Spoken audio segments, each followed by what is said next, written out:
ఇంట్లోనే ఈజీగా కిచెన్ వేస్ట్తో కంపోస్ట్ని ఎలా తయారు చేసుకోవాలి, అదే కంపోస్ట్లో ఆకుకూరలను ఎలా పెంచాలి ఈ వీడియోలో. అందరికీ శుభోదయం. ఈరోజు టెరెస్ గార్డెన్లో కొంచెం గంగవాయిలాకు సేకరించి తీసుకొని వచ్చాము. తెచ్చిన తర్వాత ఆకులను, కాడలను, వేర్లను సపరేట్ చేసి పెట్టేసుకున్నాం. ఒక చిన్న కుండీలో అడుగున మట్టి వేసి పెట్టి మిగిలిపోయిన కాడలన్నీ చిన్న చిన్న ముక్కలుగా చేసి ఆ కుండీలో వేసి పెట్టేశాం. ఇలా నీట్గా వేసి పెట్టిన తర్వాత 1 స్పూన్ పసుపు వేసి దాని మీద చల్లి పెట్టేశాం. ఇలా చల్లిన తర్వాత 1 స్పూన్ ఆవపిండి కూడా ఆ కుండీలో వేసి పెట్టేశాం.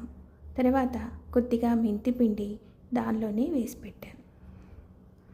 ఒక చిన్న నిమ్మకాయ చెక్కును తీసుకొని దానిలో కొద్దిగా పిండి నిమ్మకాయని కూడా ఆ చిన్ని కుండీలో పెట్టేశాను. ఈ నిమ్మకాయ పిండడం వల్ల చీమలు ఎక్కువగా చేరవు. కొద్దిగా సోయా చంక్స్ వేశాను. ముందుగా సిద్ధం చేసుకుని ఉన్న వేర్లతో కూడిన కాడల్ని ఈ కుండీలో పెట్టాము. మిగతా ఖాళీ భాగాన్ని మట్టితో నింపేశాము. ఈ కిచెన్ వేస్ట్ మట్టితో కలిసి కంపోస్టుగా మారడానికి 20 రోజులు పడుతుంది.